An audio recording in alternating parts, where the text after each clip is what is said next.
Okay. Hello chatters, my name is Rohit and you are watching Wrestle Chatter. तो gas इस video में हम लोग बात करने वाले हैं आज भी मंडे नाइट रॉ के बारे में। और आज की रॉ के एपिसोड के लिए हमको पता था कि जो सर्वाइवर सीरीज के लिए बिल्ड है वो हमको WWE दिखाने वाली है। और WWE चैंपियनशिप के सीन को देखकर तो ऐसा लग रहा है कि वही वाली बात हो गई, एक अनार 100 बीमार। मतलब जिस तरीके से सारे के सारे सुपरस्टार चैंपियनशिप के पीछे भाग रहे हैं। इसके अलावा सर्वाइवर सीरीज के लिए भी एक स्पॉट हमको पता चला मैन सर्वाइवर सीरीज की टीम से। लेकिन होता क्या है, हर बार एक टीम दूसरी टीम के अगेंस्ट जाती है, लेकिन भाई यहाँ पर तो अपनी ही टीम में दरार आ गई है। द फिंड एंड एलेक्सा ब्लिस के साथ भी जो सीन है वो कुछ आगे बढ़ा। तो सारी चीज़ों के बारे में हम लोग इस वीडियो में बात करेंगे। मंडे नाइट रॉ का एपिसोड कैसा था, अच्छा था, बुरा था, वो सारी बातें। और गाइस आपको क्या करना है, आपको देखना है हर बार की तरह इस वीडियो को बिल्कुल लास्ट तक देख। इस बात की शुरू करते हैं। अब इससे पहले कि हम लोग शो के बारे में बात करें तो अब से जो है 1 घंटा आपको हमेशा डिले देखने को मिलेगा। शो डिले तो नहीं, मतलब वहाँ अमेरिका के अंदर वो डे लाइट टाइम सेविंग करके कुछ सीन है उनका, मतलब 1 घंटे का टाइम उनका आगे पीछे हो जाता है। इस वजह से आपको जो रॉ स्मैकडाउन है आप 5:30 बजे नहीं बल्कि 6:30 बजे से देखने को मिलेगी। इसलिए अब जो वीडियो है वो थोड़ी सी लेट भी होगी पहले से। तो कॉमेडी मत करने लग जाना कि आज वीडियो लेट क्यों है, क्योंकि भाई आज रॉ 6:30 बजे से स्टार्ट हुई है, 9:30 बजे खत्म हुई है। तो ये तो हो गई साइड की बातें। शुरुआत करी इस बार मंडे नाइट रॉ की हमारे WWE चैंपियन रैंडी ऑर्टन ने। और वो आकर बताते हैं कि 8 दिन पहले उन्होंने WWE चैंपियनशिप जीती है और अब वो बन चुके हैं बेस्ट ऑफ द बेस्ट। फिर वो कहते हैं कि नहीं वो तो बेस्ट ही हैं, क्योंकि अब वो शॉन माइकल से आ गए हैं, वो जॉन सीना से आ गए हैं। मतलब वो सारे के सारे जो लेजेंड्स हैं ना उनसे अपने आप को आगे बताते हैं और कहते हैं कि अब मैं लेजेंड किलर नहीं रहा, अब मैं खुद एक लेजेंड बन चुका हूँ। अपनी तारीफों के वो पुल यहाँ पर बांध ही रहे होते हैं। इतने में यहाँ पर एलेक्सा ब्लिस आती हैं और एलेक्सा ब्लिस को देखकर रैंडी ऑर्टन काफी कंफ्यूज होते हैं। ऑब्वियसली होंगे, क्योंकि यहाँ पर उनको पता है एलेक्सा ब्लिस का जो कनेक्शन है वो फील्ड से है। एलेक्सा ब्लिस रिंग में आती है, उनके हाथ में आपको पता है प्ले और पेन लिखा होता है। तो इसके बाद होता क्या है, रैंडी ऑर्टन सीधा सीधा पूछते हैं कि फील्ड कहाँ पर है। तो एलेक्सा ब्लिस कहती हैं कि वो यहाँ हो सकता है। इतने में यहाँ पर जो है फील्ड की वो जो लाइट होती है वो जलने लग जाती है। अब रैंडी ऑर्टन तैयार होते हैं कि भाई फील्ड इधर से आ जाए उधर से आ जाए, मैं तो भाई रोकने के लिए बिल्कुल उससे तैयार हूँ। लेकिन फील्ड यहाँ पर नहीं आया, यहाँ पर आ गए ड्रू मैकिंटायर, जिन्होंने लगा दी रैंडी ऑर्टन को क्लेमोर किक। और ये बड़ा मैसेज था ड्रू मैकिंटायर की तरफ से कि अभी स्टिल उनका जो बिजनेस है वो अनफिनिश्ड है। और ये तो हमको पता ही है ड्रू मैकिंटायर इतनी आसानी से WWE चैंपियनशिप को नहीं छोड़ने वाले। अब सीन इतना ही नहीं हुआ, यहाँ पर मिज एंड मॉरिसन आ जाते हैं। मिज को लगता है इससे बढ़िया मौका और क्या हो सकता है रैंडी ऑर्टन के ऊपर कैश इन करने के लिए। वो ब्रीफकेस थमाते हैं। इवन जो अनाउंसर है वो बोल भी देता है कि मिज जो है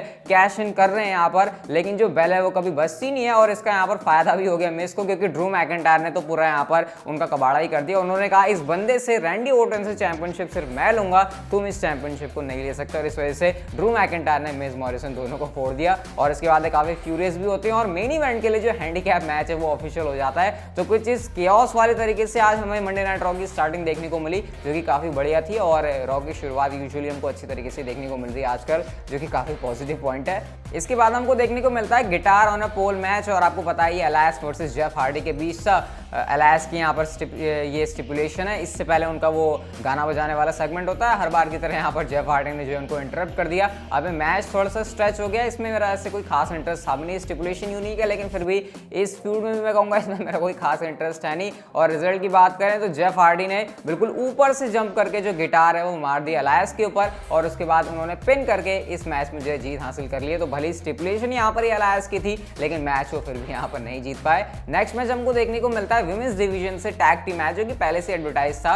मैंडी रोज एंड डेना ब्रुक वर्सेस नाया जैक्सन शेना बेजलर के बीच। और लाना यहाँ पर आ जाती है, पता नहीं क्या सोच के, उनको याद नहीं है शायद कि अनाउंसर टेबल के ऊपर उनको कितनी बार पटका गया है। और भाई मैच के रिजल्ट की क्या ही बात करें, इस मैच के बारे में क्या बात करें। हमने देखा कि शेना बेजलर ने सबमिशन मूव लगाया, इस तरीके से यहाँ पर जो नाया जैक्सन शेना बेजलर है वो जीत गई। और यहाँ पर एक वार्निंग पहले दे दी थी नाया जैक्स ने कि आज लाना जो है सर्वाइवर सीरीज की टीम से बाहर होने वाली है और आज ही वो उनका जो करियर है वो भी एंड करेंगी। तो लाना को आज पूरा डर के रहने की जरूरत थी। नेक्स्ट मैच की तरफ चलते हैं। तो भाई यहाँ पर आते हैं आर्ट्रूथ, जो कि अभी 24/7 चैंपियन है। और उनको समझ नहीं आ रहा उनका मैच किसके साथ है। वो पता नहीं किस बॉबी की बात कर रहे हैं। उनको नहीं पता होता कि उनका मैच बॉबी लैशली से है। और जैसे उनको रियलाइज होता है भाई उनकी तो फट जाती है। बॉबी लैशली ने इजीली यहाँ पर अपना हर्ट लॉक लगा के इस मैच में आर्ट्रूथ को हरा दिया। जिसके बाद ड्रू गुलाक फायदा उठाते हैं कि भाई अभी ये लेटा हुआ है, मैं आकर इसको पिन कर सकता हूँ, 24/7 चैंपियन बन सकता हूँ। लेकिन लेकिन हमारे बॉबी लैशली ने तो ड्रू गुलाक को भी बजा दिया और ड्रू गुलाक को उन्होंने उसके बाद R-Truth के ऊपर फेंक दिया और पता तो उनको कुछ होता नहीं है, लेकिन कुछ इस तरीके से यहाँ पर जो ड्रू गुलाक हैं वो 24/7 चैंपियन बन गए हैं। अब क्या ही इसके बारे में बात करें, ये तो चीज़ें रॉ के ऊपर चलती रहती हैं। लेकिन इसके बाद एक बड़ा इंटरेस्टिंग सेगमेंट था, एजे स्टाइल्स आते हैं और एजे स्टाइल्स रिंग में आकर ये प्रूव करने की कोशिश करते हैं कि कैसे उनकी टीम बढ़िया है, स्मैकडाउन के ऊपर बंदे क्या ही उखाड़ लेंगे। और एक ऐसी चीज अगर रॉ के पास आ जाती है तो फिर सर्वाइवर सीरीज में उनकी टीम को जीतना है और वह लीडरशिप की क्वालिटी एजे स्टाइल्स कहते हैं मेरे अंदर है और वो खुद ही कैप्टन बनने की बात करते हैं। वो शेमस को इंट्रोड्यूस करते हैं, कीथ ली को इंट्रोड्यूस करते हैं और उनके सामने इस बात को रखते हैं। कीथ ली शेमस दोनों में से कोई भी अग्री नहीं करता कि ये बंदा भाई कैप्टन क्यों बनेगा, हम तुझे कैप्टन क्यों माने। इतने में होता क्या है, ब्रॉन स्ट्रोमैन आते हैं और वो कहते हैं कि सर्वाइवर सीरीज की टीम में उनको आना है। कीथ ली कहते हैं कि हम सब ने तो क्वालिफाइंग मैचेस करें, तुम ऐसे कैसे आ सकते हो सीधा मैच के अंदर। फिर ब्रॉन स्ट्रोमैन यहाँ पर याद दिलाते हैं कि भाई तुम मेरे सर्वाइवर सीरीज के रिकॉर्ड देखो, तुम तो अभी नए नए वाले आए हो, मैं भाई कब से हूँ, तो यहाँ पर मेरा जो स्पॉट है वो बनता है। यहाँ पर उसके बाद आते हैं एडम पीयर्स और वो भी कहते हैं कि यार ब्रॉन स्ट्रोमैन के सामने मेरे को तो कोई बंदा देख नहीं रहा जिसको मैं डाल सकूँ, तो क्वालिफाइंग मैच की तो यहाँ पर क्या ही बात है।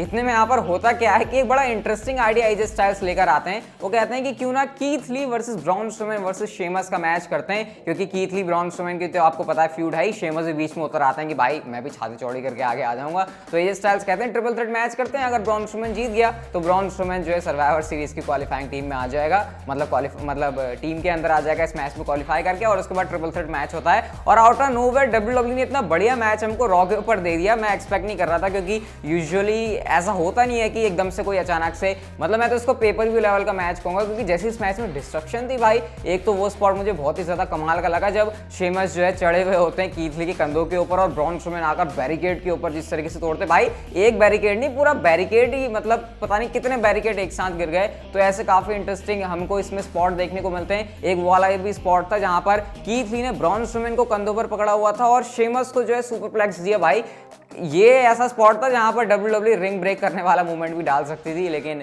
इतना ज्यादा शायद कैओस नहीं करना होगा। तो मैच के अंदर पूरा मजा आ गया और एंडिंग इस मैच की कुछ ऐसी होती है जब कीथ ली अपना स्पिरिट बम लगाने की कोशिश करते हैं ब्रॉन स्ट्रोमैन को, लेकिन ब्रू किक पड़ गई कीथ ली को और उसके बाद भाई जब तक शेमस पीछे मुड़ते ब्रॉन स्ट्रोमैन का रनिंग पावर स्लैम आता है और इस तरीके से वो इस मैच को जीत गए। मैच खत्म होने के बाद एजे स्टाइल्स कहते हैं अरे वाह बहुत बढ़िया बात है, शांत हो जाओ हम एक टीम के अंदर हैं। वो सबको जो है सेम पेज के ऊपर लाने की कोशिश करते हैं। कीथ ली ब्रॉन स्ट्रोमैन ने हाथ मिला लिया, शेमस हाथ में नहीं मिलाते, सीधा गले मिलते हैं ब्रॉन स्ट्रोमैन से और गले मिलने के बाद 2 कदम पीछे गए और ब्रू किक लगा के उन्होंने ब्रॉन स्ट्रोमैन को बाहर कर दिया। उसके बाद कीथ ली ने शेमस को बाहर कर दिया और फिर एजे स्टाइल्स कहते हैं भाई मैं भी क्यों पीछे रहा हूं, उन्होंने भी कीथ ली को जो है रिंग से बाहर कर दिया और रिंग के अंदर वो परेशान भी है, सोच रहे हैं कि ये क्या हो रहा है, मतलब हमारी सर्वाइवर सीरीज की टीम है वो आपस में लड़ रहे हैं। तो ये बड़ा अजीब सा मेरे को लगा, भाई अपनी ही टीम में उन्होंने दरार डाल दी, ये क्या जाएंगे स्मैकडाउन के अगेंस्ट। तो ये एक बहुत बड़ा हम कह सकते हैं वीक लिंक हो चुका है। भली टीम काफी स्ट्रॉन्ग नजर आ रही है, लेकिन स्टिल भाई अगर आपकी टीम में दरार है तो यहाँ पर चीजें आपके लिए सही नहीं हो सकती। तो देखते हैं आगे अब जो चीजें वो कैसे प्रोग्रेस करती हैं। इसके बाद गाइस हमको देखने को मिलता है फायरफ्लाई फनहाउस वाला सेगमेंट, जहां पर अब हमको ब्रे वाइट के साथ साथ एलेक्सा ब्लिस भी हमेशा देखने को मिलेंगे। हंसती खेलती एलेक्सा ब्लिस यहाँ पर भी हैं और इस पूरे फायरफ्लाई फनहाउस का मुद्दा होता है रैंडी ओर्टन के पास्ट में क्या रिश्ते रहे हैं ब्रे वाइट के साथ। हमको वो सारी चीजें देखने को मिलती है जो कि इससे पहले हम लोगों ने Bray Wyatt and Randy Orton के साथ देखी थी और वो कहते हैं कि फील्ड नेवर फॉरगेट्स। हमको वो सारी चीज देखने को मिलती है, रैंडी ओर्टन ने कैसे वो घर जलाया था, मतलब यहाँ पर सारी जो फील्ड की इंटेंशन है वो रैंडी ओर्टन की तरफ है और उनकी डब्ल्यूडब्ल्यूई चैंपियनशिप की तरफ है। और वो मोमेंट भाई मैं कैसे मिस कर सकता हूँ जहाँ पर एलेक्सा ब्लिस की जीभ इतनी लंबी बाहर निकल गई, मतलब क्या छिपकली है या फिर क्या सांप है, इतनी लंबी उनकी जीभ बाहर निकलती है। तो एलेक्सा ब्लिस का भी जो पूरा कैरेक्टर है वो चेंज हो चुका है जब से उन्होंने ब्रे वाइट को ज्वाइन किया। तो मज़ा काफ़ी आ रहा है इसको देखकर और देखते हैं फिर अब आगे रैंडी ओर्टन के साथ जब इनकी फ्यूड चलने वाली है तो क्या सारा सीन बनता है। नेक्स्ट मैच आता है नाया जैक्स वर्सेस लाना के बीच और भाई यहाँ पर तो सिर्फ प्रेयर्स ही बचा सकती थी लाना को। इजीली इस मैच में सबसे पहले नाया जैक्स जीत गई। उसके बाद क्या होता है, नाया जैक्स ने 7वीं बार अनाउंसर टेबल के ऊपर पटकाए लाना को और इस तरीके से सर्वाइवर सीरीज की जो टीम है उससे भी लाना हो चुकी है बाहर। तो एक्सपेक्टेड भी था और अब देखते हैं यहाँ पर जो नया स्पॉट है वो किसके लिए खुलता है। नेक्स्ट हमको सेगमेंट देखने को मिलता है एमवीपी के वीआईपी लाउंज का और यहाँ पर हर्ट बिजनेस आकर बात करती है अपने बारे में कि हम सब में कैसी क्वालिटी है। बॉबी लैशली यहाँ पर सैमी ज़ेन के बारे में बात करते हैं कि तुम कुछ भी बड़बड़ा लो, सर्वाइवर सीरीज में तो मैं ही जीतने वाला हूँ। अब क्योंकि यहाँ पर न्यू डे के साथ उनका मैच था, न्यू डे आती है और यहाँ पर बहुत ही अच्छी हमको प्रोमो वॉर टाइप की देखने को मिलती है।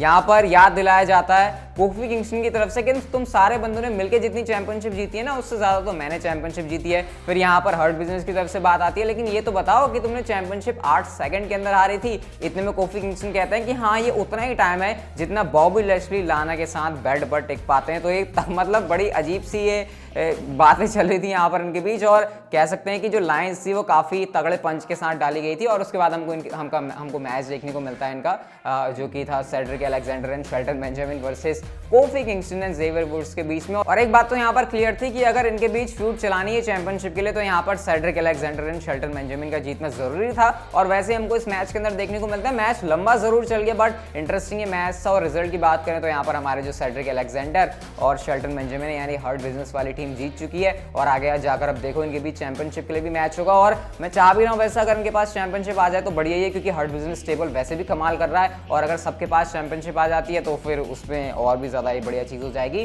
नेक्स्ट मैच आता है टकर वर्सेस रिकोशे के बीच। पता नहीं क्या सोच के WWE ने इसको बुक किया। मैच के दौरान हमको मुस्तफा अली देखने को मिल जाते हैं और बहुत जल्दी इस मैच में रिकोशे ने टकर को हरा दिया, लेकिन उसके बाद हमको रेट्रिब्यूशन का आतंक देखने को मिलता है। आतंक तो इसको अब क्या ही बोलूं, रेट्रिब्यूशन तो मजाक सी बन गई है, बट स्टिल उन्होंने यहाँ पर जो है सबके ऊपर अटैक कर दिया, तबाही से मचा दी। और बस इतना ही था। यहाँ पर रेट्रिब्यूशन को अभी ज़्यादा सीरियसली ना ले तो वही बेटर रहेगा, क्योंकि WWE ने खुद उनके साथ चीज़ें कचरा कर दी हैं। लेकिन बात करते हैं हम लोग मेन इवेंट की, जहाँ पर हैंडीकैप मैच था Drew McIntyre versus Mizo and Morrison के बीच में। और पहले मेरे को लग रहा था ये बोरिंग सा मैच होगा, क्या ही इसके अंदर इंटरेस्टिंग हो जाएगा, लेकिन मैं ये बात भूल गया था कि ड्रू मैकिंटायर यहाँ पर है, मॉरिसन यहाँ पर है, जिनकी इन रिंग स्किल जो है काफ़ी अच्छी है। मिज उस लेवल के मैं फिर भी नहीं मानता, बट स्टिल ये मैच हमको काफ़ी अच्छा देखने को मिलता है। वो एक स्पॉट मुझे बहुत अच्छा लगा जब ड्रू मैकिंटायर ने स्पाइन बस्टर लगाया और रिंग और पिन को ब्रेक करने के लिए मॉरिसन ने स्टैंडिंग मूनसॉल्ट लगाया। तो ऐसे काफी सारे इस मैच के अंदर स्पॉट थे, बट ये बात भी क्लियर थी कि इस मैच में ड्रू मैकिंटायर जीतने वाले हैं। ड्रू मैकिंटायर ने बाहर की ओर डाइव भी लगाई थी, वो भी बहुत ज्यादा मस्त लग रही थी। और एंड में क्लेमोर किक के बाद जो है मिस को पिन करके इस मैच में वो जीत गए।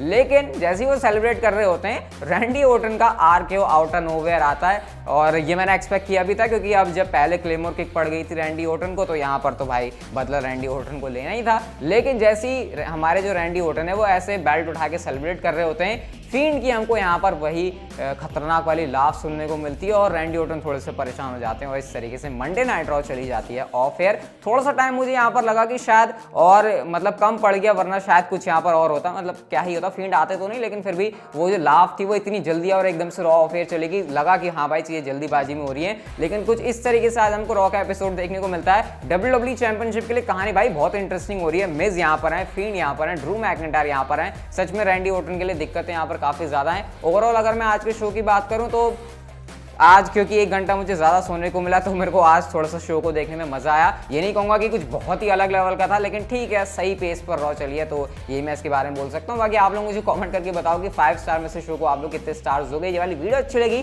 तो लाइक किए बिना कहीं मत जाना, और चैनल को कर लो सब्सक्राइब, नोटिफिकेशन बेल को ऑन, क्योंकि इस चैनल के ऊपर आपको प्रो रेसलिंग से जुड़ी ऐसी इंटरेस्टिंग वीडियोज़ देखने को मिलती रहती हैं। So see you guys in my next video.